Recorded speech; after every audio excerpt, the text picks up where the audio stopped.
السلام علیکم to all پیارے ویورز اینڈ لسنرز، کیسے ہیں آپ سب؟ امید کرتی ہوں سب ٹھیک ہوں گے، لائف بھی سب کی اچھے جا رہی ہوگی۔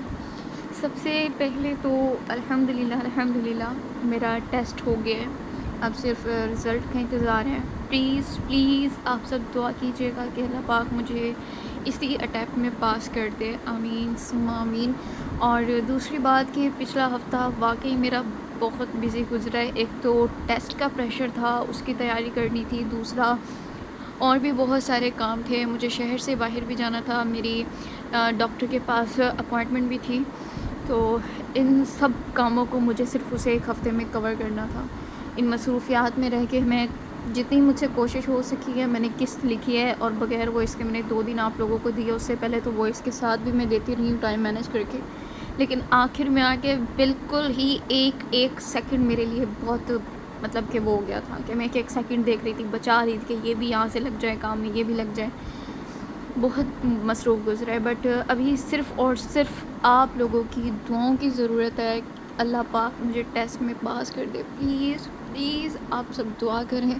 آپ نماز نہیں پڑھتے ہیں تو میں آپ کو کہوں گی پلیز نماز پڑھا کریں، نماز کے بغیر کچھ بھی نہیں ہے۔ جو نماز نہیں پڑھتا نا اس کی اللہ تعالیٰ فکر نہیں کرتے، ٹھیک ہے؟ جب سے میں نے یہ چیز دیکھی ہے نا، پڑھی ہے کہیں، کہ ہم کہتے ہیں کہ ہم کل نماز پڑھ لیں گے، آج نہیں ہم کل سے شروع کر لیں گے، لیکن وہ ہم نہیں اس کو وہ کر رہے ہوتے کل پہ، یہ اللہ تعالیٰ کی طرف سے ہوتا ہے۔ جو نماز نہیں پڑھتا، جو نماز کی فکر چھوڑ دیتا ہے، اللہ تعالیٰ اس کی فکر چھوڑ دیتے ہیں، ٹھیک ہے؟ اور اس بندے کی اور سب سے بڑی تباہی کیا ہوگی کہ اس کی فکر اللہ پاک چھوڑ دیں۔ تو پلیز نماز پڑھا کریں، اور جو میرے ریڈرز نماز پڑھتے ہیں اپنی نماز میں میرے ٹیسٹ کے لیے پلیز دعا کریں کہ اللہ پاک مجھے کامیاب کر دے، پلیز۔ میں بہت پریشان ہوں اس ٹائم پہ اپنے ٹیسٹ کو لے کے، کیونکہ مجھے اب پتہ چل رہا ہے میں پتہ نہیں کیسا ٹیسٹ دے کے آئی ہوں۔ اپنی طرف سے میں نے الحمدللہ پوری کوشش کی ہے، باقی اللہ مالک ہے اور آپ سب کی دعائیں ہوں گی۔ اوکے، سٹارٹ کرتے ہیں۔ ٹارگٹ میں نے مینشن کر دیے، کمپلیٹ کر لیجیے گا۔ زحال کی نگاہیں استفساریہ تھی، جیسے وہ وجہ جاننا چاہتا تھا، کیونکہ ابھی وہ پوری طرح سے ریکور نہیں ہوئی تھی، ابھی تو اس کا تیسرا ڈوز رہتا تھا، جس کے بعد پتہ چلنا تھا کہ وہ ٹھیک ہو سکتی ہے یا نہیں۔ کیوں گل؟ ابھی تو آپ کا علاج رہتا ہے۔ کومل خود ناسمجھی سے اسے دیکھ رہی تھی، ایک وہی تو جانتی تھی کہ اب علاج پہلے سے زیادہ ضروری ہو گیا تھا، اور وہ کیوں یہ بھی وہ جانتی تھی۔ گل نے نگاہ تک اٹھا کر کسی کو نہیں دیکھا، اس کی آنکھوں کے سامنے سب دھندلانے لگا تھا۔ اس سے پہلے اس کی آنکھوں سے موتی ٹوٹ کر گرتے، ویل چیئر پیچھے لیتے وہ اپنے کمرے میں چلی گئی۔ سب اس کے یوں اچانک چلے جانے پر حیران تھے۔ زحال کھانا چھوڑے اسے دیکھنے لگا، پھر اٹھ کر اس کے پیچھے چلا گیا۔ اس کے کمرے میں داخل ہونے سے پہلے اس نے گل کا دروازہ نوک کیا، جس پر وہ جو بے آواز رو رہی تھی جھٹ سے آنسو صاف کرتی پیچھے مڑ کر دیکھنے لگی۔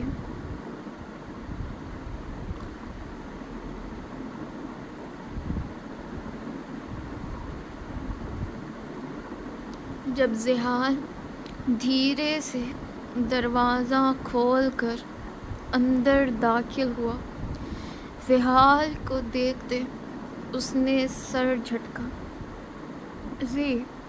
جا ادھر سے، ہم کو کسی سے بات نہیں کرنی۔ وہ زحال کے ساتھ باقی سب سے زیادہ کمفرٹیبل تھی۔ وہ آج بھی اس کے لیے اس چھوٹے سے زی کی طرح تھا جو اسکول سے آ کر اس کے کمرے میں زبردستی گھس جاتا تھا۔ تم جانتی ہو میں تمہیں اکیلا نہیں چھوڑتا، ہمیشہ کی طرح آج بھی وہی جواب، جسے سن کر گل کو غصہ نہیں آیا، بس اپنا پرانا زی یاد آ گیا۔ اس کا دل مزید بھاری ہونے لگا تھا۔ کبھی کبھی کوئی کہے کہ اسے اکیلا چھوڑ دو تو اسے اکیلا نہ چھوڑو، کیونکہ اس وقت میں اسے تمہاری سب سے زیادہ ضرورت ہوتی ہے۔ زحال دھیرے سے 2 قدم لیتا اس کے قریب آ کر کھڑا ہو گیا۔ گل نے نگاہ موڑ کر اسے دیکھا۔ مکمل خاموشی دونوں کے بیچ تھی، ایسے جیسے صرف آنکھیں بات کر رہی ہوں۔ زحال گھٹنوں کے بل اس کی وہیل چیئر کے پاس بیٹھ گیا۔ گل اسے دیکھتی رہی، پھر دھیرے سے اس کے سر پر اپنا سر ٹکاتی آنکھیں بند کر کر بے آواز رونے لگی۔ اسے دل ہلکا کرنا تھا۔ پہلے یہ سہارا چھوٹا تھا، آج یہ بڑا ہو گیا تھا، لیکن وہ تو جیسے وہیں رک سی گئی تھی۔ وہ کتنی ہی دیر سبکیوں میں روتی رہی۔ جب دل ہلکا محسوس ہوا تو دھیرے سے پیچھے ہٹ گئی۔ زحال نے خاموشی سے ٹشو باکس اٹھا کر پاس کیا، جس میں سے ایک اٹھا کر وہ ناک صاف کرتی اسی کے اوپر رکھ گئی۔ زحال خاموشی سے اٹھ کر اسے ڈسٹ بن میں پھینک کر واپس اس تک آیا اور اسے دیکھنے لگا۔ اب بلا لوں اس ڈاکٹر کو؟ دھیمی آواز میں پوچھا۔ گل نے سرد انداز میں اسے دیکھا، جیسے کہنا چاہتی ہو نہیں، وہ اچھا ڈاکٹر ہے۔ وہ کھل کر برہان کی تعریف نہیں کر سکا۔ وہ جیسے اب بھی شرمندہ سا تھا، لیکن پھر بھی ایک جملہ اس کی تعریف میں اپنے منہ مبارک سے نکال ہی لیا۔ اگر نہ ہوتا تو اس وقت دنیا بھر کے ڈاکٹرز تمہارے سامنے ہوتے، لیکن سب میں وہ بات نہ ہوتی جو اس ڈاکٹر میں ہے۔ اس بات میں کوئی شک نہ تھا کہ زرتشم نوشیروال کی رپورٹ وہ اب تک کتنے ہی اسپیشلسٹ کو دکھا چکا تھا، جنہوں نے دیکھتے ساتھ ہی ڈاکٹر برہان کو جانے بغیر ان کی تعریفوں کے پل باندھ دیے تھے۔ زرتشم کی کنڈیشن بہت نازک تھی، ایسے میں اتنی جلدی ریکور ہو پانا تقریباً ناممکن تھا، لیکن اس کی دیکھ بھال ڈاکٹر برہان نے جتنی اچھی کی اور بیسٹ ٹریٹمنٹ دیا تو ایسے میں اس کا ٹھیک ہونا بنتا تھا۔ گل خاموش رہی، اس کی خاموشی کافی تھی۔ زحال کے لیے وہ دھیرے سے کمرے سے باہر نکلا اور سیدھا اپنی کرسی پر آ گیا جہاں سب بیٹھے اسی کا انتظار کر رہے تھے۔ گل کیسی ہے؟ زمل نے فکر مندی سے پوچھا۔ ٹھیک ہے وہ۔ یاقوت زمل کو نرمی سے جواب دیتے اس نے یاقوت کو پکارا، اس ڈاکٹر کو لے آؤ۔ انداز بے حد سپاٹ تھا۔ یاقوت سرخم کرتے کھانا جلدی ختم کرنے لگا۔ رات کی تاریکی گہری ہونے لگی تھی۔ اس وقت ہر کوئی اتنی دھند میں اپنے گھروں میں چھپا بیٹھا تھا، لیکن بات جب زرتشم نوشہروال کی آ جائے تو پھر کون ہے ایسا جو اپنے آرام کی فکر کر سکے؟ ابھی میں دیکھ لیتی ہوں، ڈاکٹر صاحب صبح آ جائیں گے۔ کومل یاقوت کو نکلتے دے تھوڑی ہچکچا کر بولی۔ یاقوت نے اجازت طلب نظروں سے زحال کی جانب دیکھا، جیسے اجازت چاہتا ہو۔ آگے کیا کروں؟ اس نے دھیرے سے پلکیں جھپکاتے اجازت دی، اور پھر کومل نے گل کو ساری دوائیں دے کر اس کا اچھے سے پراپر چیک اپ کر لیا تھا۔ پاشا ولا کی فضا میں ایک گہری خاموشی چھائی ہوئی تھی۔ دور کہیں برفانی ہوا کے جھونکے درختوں کی سوکھی شاخوں کو ہلا کر مدھم سرسراہٹ پیدا کر رہے تھے۔ لان کے کونے میں لگے بڑے پودوں پر اوس کے قطرے چمک رہے تھے، جیسے کسی نے چاندنی کو موتیوں کی شکل میں بکھیر دیا ہو۔ چاند بادلوں کے پیچھے کبھی چھپتا، کبھی جھانکتا، اور کبھی روشنی جب لان پر پڑتی تو ہر چیز پر چاندی جیسا جادو پھیل جاتا۔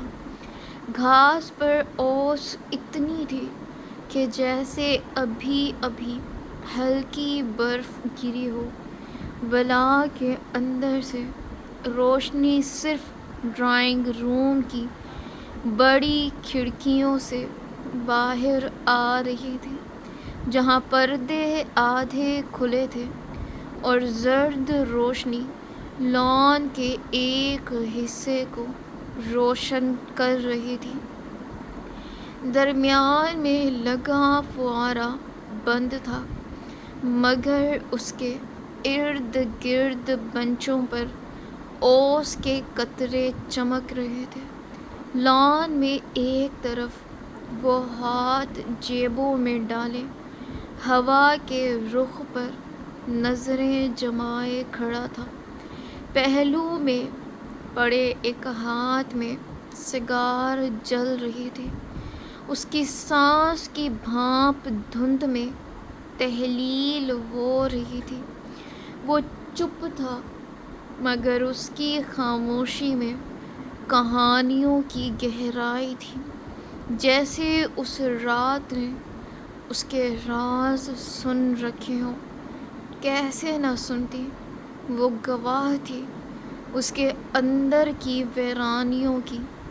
وہ اسے اس وقت دیکھتی، اس کی آنکھوں کو ویرانی چیخ چیخ کر اس کے ماضی کو بیان کر رہی تھی، جسے وہ آج تک نہیں بھولا تھا۔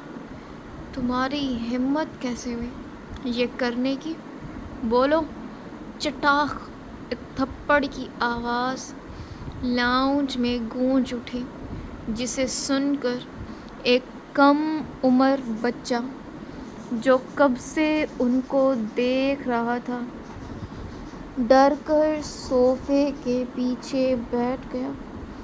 آنکھوں سے ٹپ ٹپ آنسو گرنے لگے تھے۔ وہ بری طرح سے لرز رہا تھا، ایک کپکپاہٹ سی اس پر طاری تھی۔ چھوڑو مجھے، ایک اور درد میں ڈوبی آواز، مگر اس میں باغی پن جھلک رہا تھا۔ وہ آگ تھی جس کی لپیٹ میں کوئی اور آ رہا تھا، جھلس رہا تھا، لیکن کوئی اسے دیکھ نہیں رہا تھا۔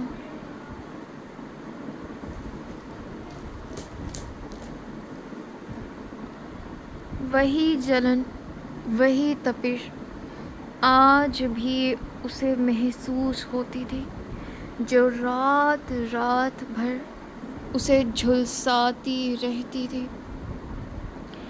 وہ اب کوئی 36ویں بار کروٹ بدل رہی تھی اور اس کے ساتھ لیٹا یاقوت اس کی کروٹوں کو بخوبی گن رہا تھا۔ مشی آخر میں سیدھی لیٹتی چھت دیکھنے لگی۔ کمرے میں اس وقت گہری خاموشی تھی، جیسے ہر چیز ان کو بغور دیکھ رہی ہو یا اس خوبصورت خاموشی کو محسوس کر رہی ہو۔ یاقوت خاموشی سے اسے بائیں جانب کروٹ دیتا، اس کی کمر میں ہلکی ہلکی انگلیاں پھیرنے لگا۔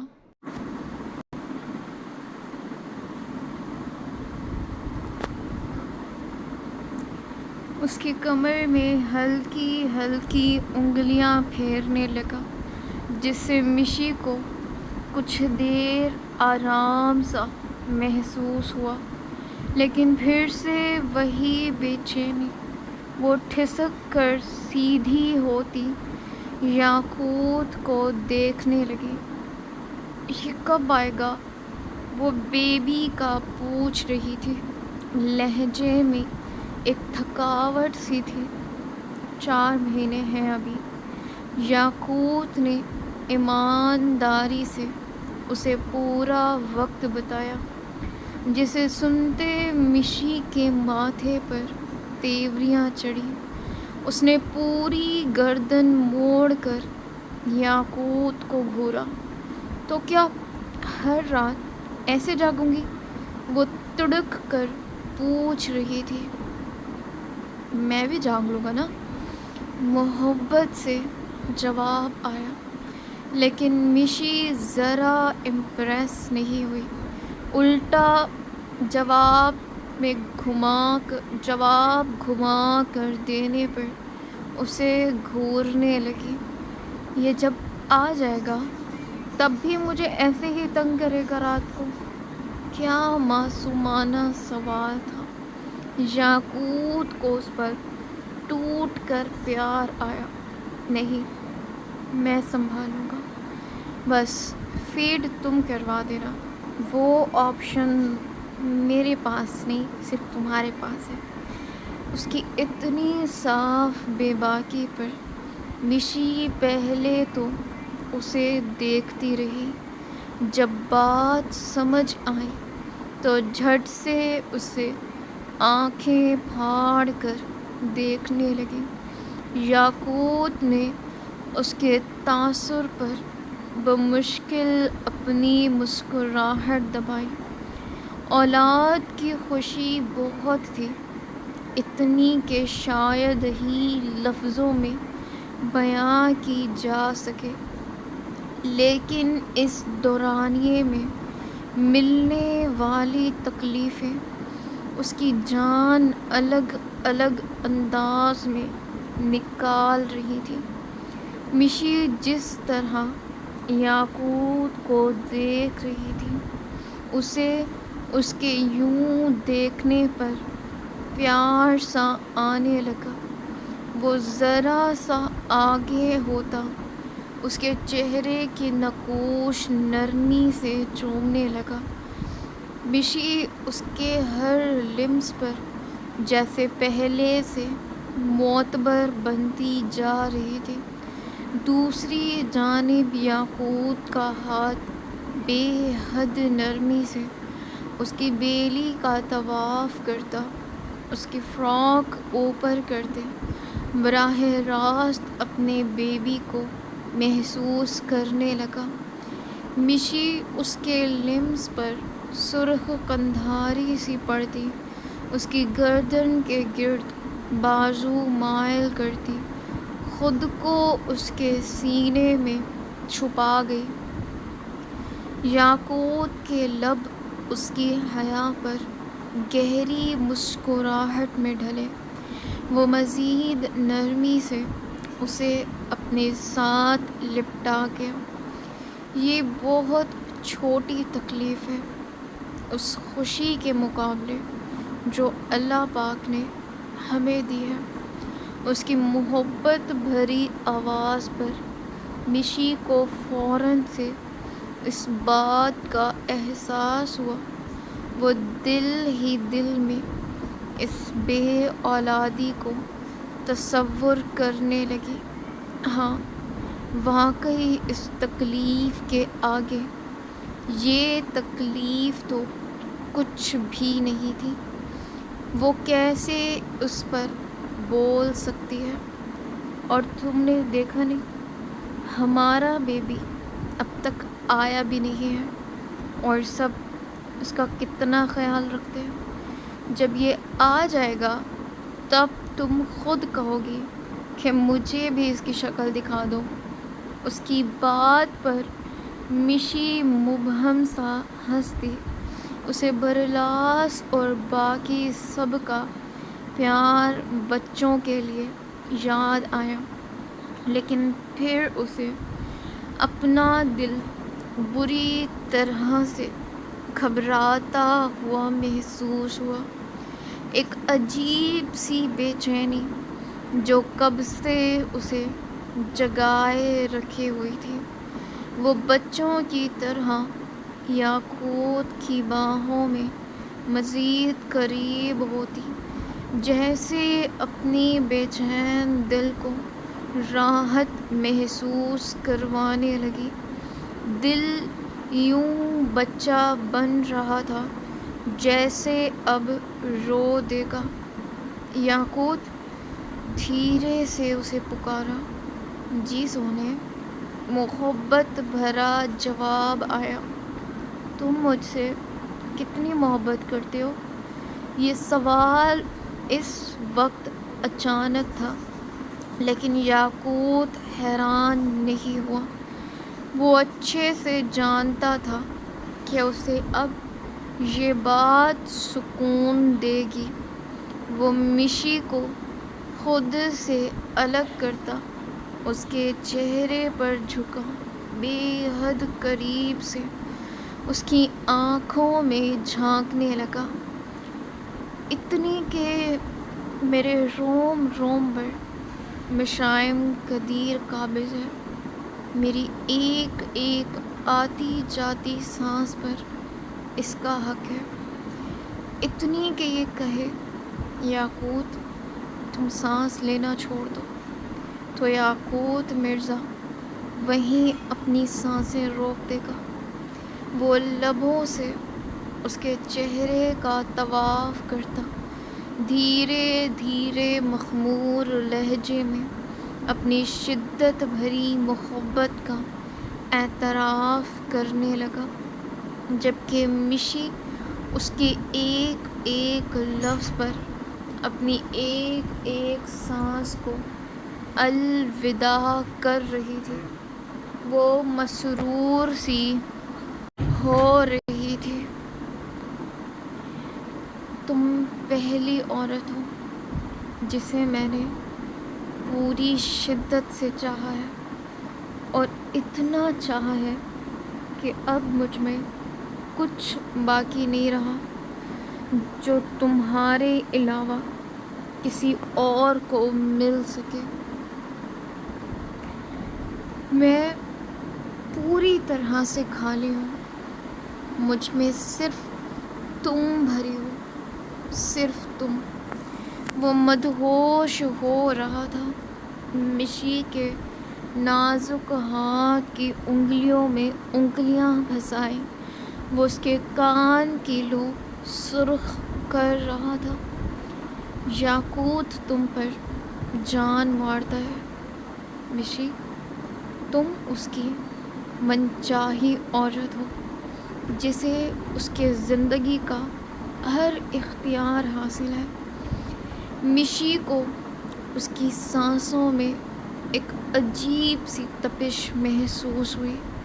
وہ مزید بے باکیاں کرتے کسی اور ہی دنیا میں پہنچ رہا تھا کہ تب ہی مشی بول پڑی، اور اگر میں نہ ہوتی تو؟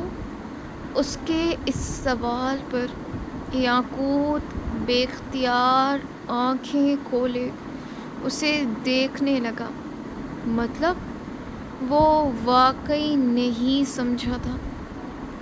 مطلب میں تمہیں نہ ملی ہوتی تو؟ یاقوت اس سوال کا جواب سوچنے لگا۔ مشی کی آنکھوں میں ارق اترتے ہوئے وہ دیکھ چکا تھا۔ یاقوت کا اظہار محبت اسے آبدیدہ کر گیا تھا، جس پر اب وہ ایسے سوال کر رہی تھی۔ تو میں تمہیں ڈھونڈ لیتا، بچ گیا۔ مشی اس کے جواب پر مسکرا دی، اور اگر میں پیدا ہی نہ ہوتی تو؟ اب کی بار یاقوت کا دماغ اس کے سوال پر بھگ سے اڑا۔ مشی آنکھیں پٹپٹاتے اس کے جواب کا انتظار کر رہی تھی۔ تو میں اللہ پاک سے دعا کر کر تمہیں دنیا میں بلا لیتا، بچ گیا یہاں بھی۔ مشی بچوں کی طرح خوش ہوتی انعام کے طور پر اس کے گال پر لب رکھ گئی۔ اور اگر میں کوئی پتھر ہوتی تو؟ کیا ہوتی؟ یاقوت واقعی نہیں سمجھا تھا۔ پتھر؟ مشی نے اپنے لفظ پر زور دیا، ساتھ سنجیدہ بھی ہو گئی۔ اس کی سنجیدگی یاقوت کی شامت تھی۔ پتھر کیسے ہو سکتی تھی پاگل عورت؟ وہ تڑک کر بولتے اس کے چہرے کو دیکھنے لگا، جو ایک ہی پل میں ضبط سے لال ہونے لگا تھا۔ آنکھوں میں تیزی سے ارق اتر آیا۔ کیا ہوا؟ یاقوت اس کی آنکھوں میں آنسو دیکھ یکدم سے ٹھٹک گیا۔ تم ہو ہی بدتمیز، تم مجھ سے پیار ہی نہیں کرتے۔ وہ یاقوت کو خود سے دور دھکیلنے کی ناکام سی کوشش کرتی خود ہی دوسری طرف رخ موڑ گئی۔ یاقوت کے جملہ پورا کرنے سے پہلے ہی مشی نے اسے کھا جانے والی نظروں سے دیکھا۔ وہ اپنی کمزور سی صفائی پیش کرنے لگا تھا کہ مشی آنکھیں گھماتی پھر رخ موڑ گئی۔ یاقوت کو اپنے آپ پر غصہ آیا۔ مطلب تھوڑی دیر پہلے جو اتنی محبت بھری باتیں کی تھی وہ سب گئی تیل لینے۔ بس یہ بات پکڑی گئی۔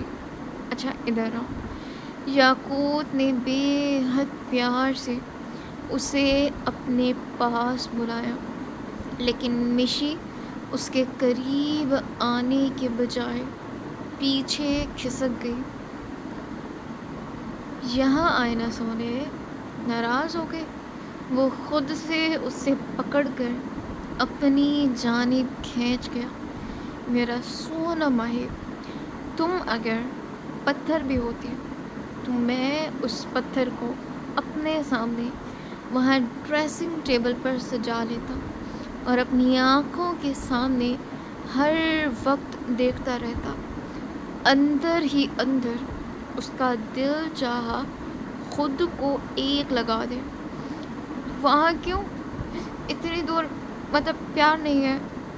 وہ ہونٹ گول کرتی، پھر سے یاقوت کا دماغ گھما گئی۔ نہیں، اسے اپنے پاس یہاں رکھتا، یہاں بیڈ پر، پھر سارا رومانس بھی اس کے ساتھ کرتا۔ اس کا دل چاہا یہ بات منہ سے بول دے، لیکن بیچارہ دل میں سوچ کر رہ گیا۔ مشی پھر ناراض ہوتی رخ موڑ گئی۔ اسے اب ناراضگی کے بہانے چاہیے تھے اور یاقوت اسے دے رہا تھا۔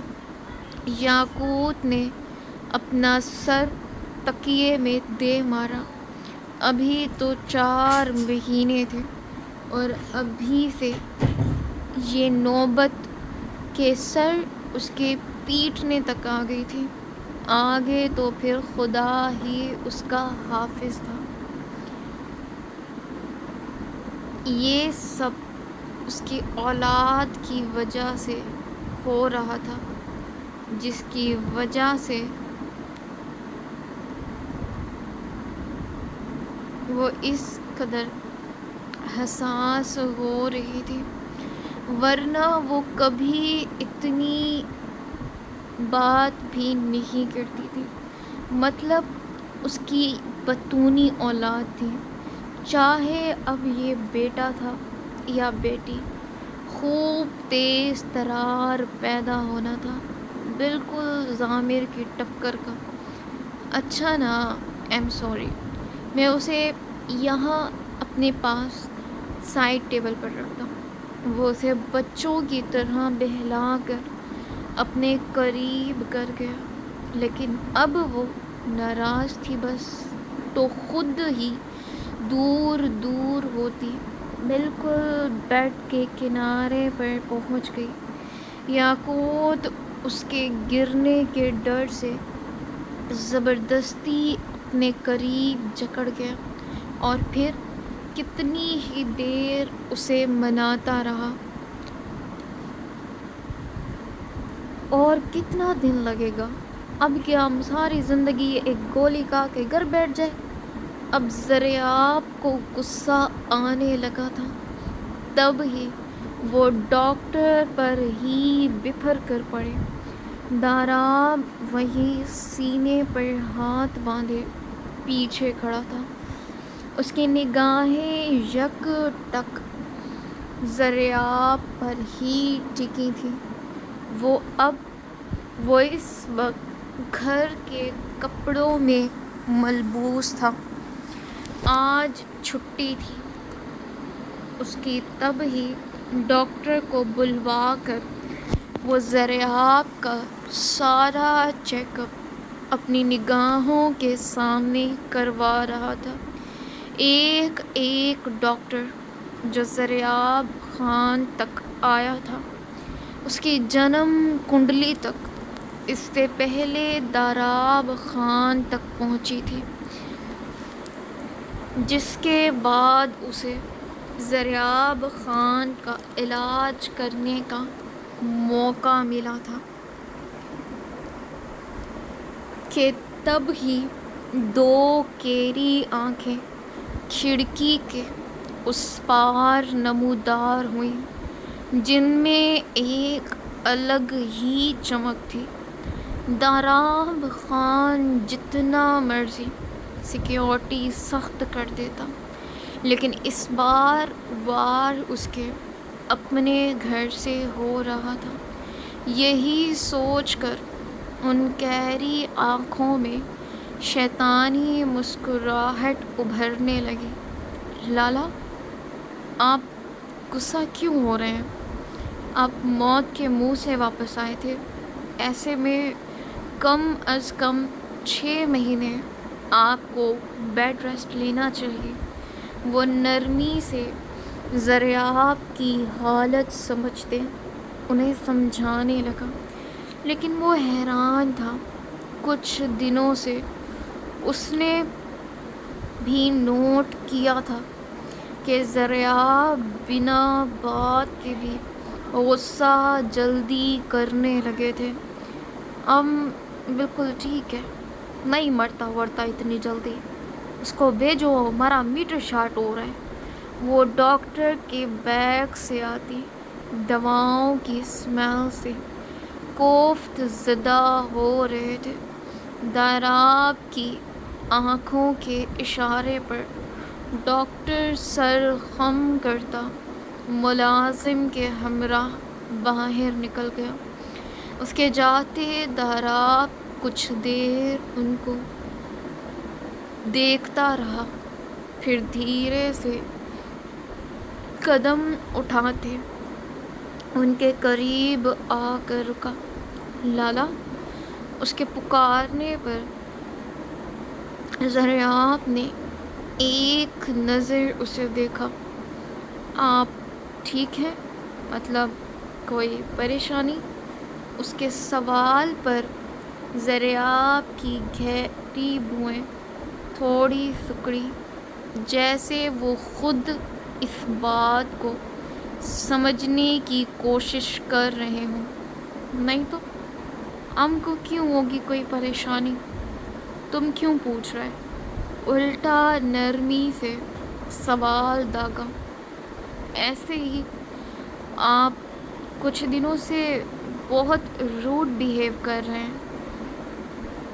اس سے پہلے وہ جواب دیتے کمرے کا دروازہ نوک ہوا۔ دونوں نے اس جانب دیکھا جب بیلا سر پر سلیقے سے دوپٹہ لیے، ہاتھ میں ٹرے لیے، چائے کا مگ رکھے کمرے میں داخل ہوئے۔ لالا، تمہارا چائے؟ اور کچھ چاہیے تو بتا دیں، ہم لے آئے گا۔ وہ کپ ٹیبل پر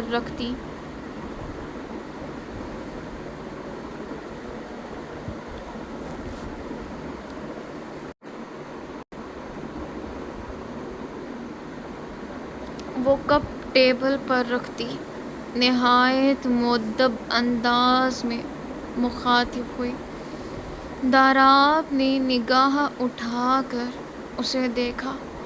وہ پہلی بار اسے تھوڑی اپنی سی لگی تھی، یوں اس کے گھر والوں کو عزت دیتی ہوئی۔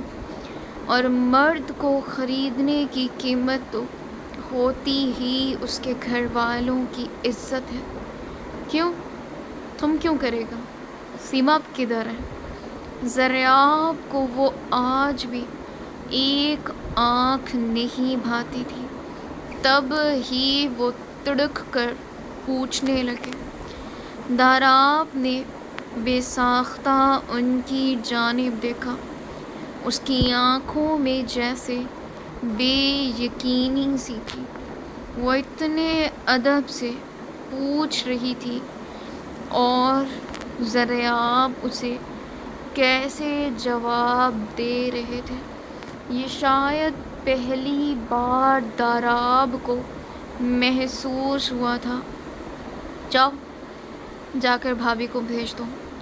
وہ بیلا کے ستے ہوئے چہرے کو دیکھ نرمی سے بولتا اسے باہر جانے کا اشارہ کرنے لگا۔ بیلا نے بمشکل اپنے حلق میں اٹکا آنسوؤں کا گولا واپس پیا اور کمرے سے باہر نکل گئی۔ اس کو یوں جاتے دیکھ داراب کی نگاہیں جیسے اسی پر ٹک سی گئیں۔ وہ یک ٹک دروازے کی جانب دیکھے گیا۔ جا کر اس کے پلو سے لگ جاؤ۔ اس کے یوں دیکھنے کے انداز پر ذریعہ تڑک کر بولے۔ داراب تو تقریباً ان کی آواز پر اچھل ہی پڑا تھا۔ نہیں، میں کیوں کروں ایسا؟ اس کے جواب پر ضریاب نے غور سے اسے دیکھا۔ جی؟ اس کے یوں دیکھنے پر داراب ٹھٹک سا گیا۔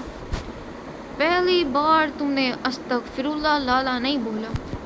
وہ یہ تک نوٹ کر گئے۔ داراب کی رنگت یکسر تبدیل ہوتی رہ گئی۔ وہ سٹپٹا کر خود کو کمپوز کرتا اپنی جگہ سے اٹھ کھڑا ہوا۔ میں بھابھی کو بھیج دیتا ہوں۔ ان کی تیکھی اسپاٹ نظروں سے بچنے کا بروقت یہی ایک بہانہ اسے سوجا تھا۔ وہ فوراً سے کمرے سے باہر نکل گیا۔ نیچے آتے اس نے سیماب کو ڈھونڈا۔ جب ایک ملازمہ سے پوچھنے پر اسے پتہ چلا کہ وہ باہر لان میں ہے، وہ بھی وہیں چلا گیا جہاں اسے سامنے ہی سیماب نظر آ گئی تھی، جو اس وقت دھوپ میں بیٹھی مورے کے ساتھ اچار کو صحیح سے دھوپ میں پھیلانے میں مدد دے رہی تھی۔ بھابھی، لالا یاد کر رہے تھے آپ کو۔ اس نے آتے ہی ضریاب کا پیغام اسے دیا اور خود مورے کے پاس بیٹھ گیا۔ سیماب ہاتھ جھاڑتی فوراً سے اٹھ کر اندر چلی گئی۔ یہ کیا کر رہی ہیں مورے؟ یہ سب مارکیٹ سے بھی ملتا ہے۔ اپنی ماں کو اتنی محنت کرتے دیکھ وہ تھوڑا خفا سا ہوا۔ ہم کو پتہ ہے تم کو وہ اچار بالکل نہیں پسند، اس لیے ہم خود اپنے ہاتھوں سے تمہارے لیے بناتے ہیں، وہ پیار سے جواب دیتی اپنے کام میں لگی رہی۔ ان کی اتنی محبت پر داراب نے مسکرا کر ان کو دیکھا۔ لیکن میں یہ بھی نہیں چاہتا نا کہ میری ماں کے اتنے پیارے ہاتھ خراب ہوں۔ وہ ان کے ہاتھ تھامے نرمی سے دبا گیا جب اس کے ذہن میں جھماکے سے انہی ہاتھوں پر کیا گیا وعدہ یاد آ گیا۔ وہ جیسے اندر ہی اندر کانپ اٹھا ہو۔ سو ویورز، آئی ہوپ آپ کو پسند آئی ہوگی آج والی ایپیسوڈ، اینڈ ٹرسٹ می آگے اتنے زیادہ ٹوسٹن اور اتنے مزے کے کہ آپ لوگوں کو کہانی پڑھ کے چس آ جانی ہے۔ سو آج کا ٹارگیٹ کمپلیٹ کر لیں اور اب انشاءاللہ میں پوری طرح سے ایکٹیو ہوں۔ بس دعا کریں میرا رزلٹ اچھا آ جائے، پھر آپ لوگ دیکھیں کہ ہم کہانی کو کتنا مزیدار بنا دیں گے۔ اللہ حافظ۔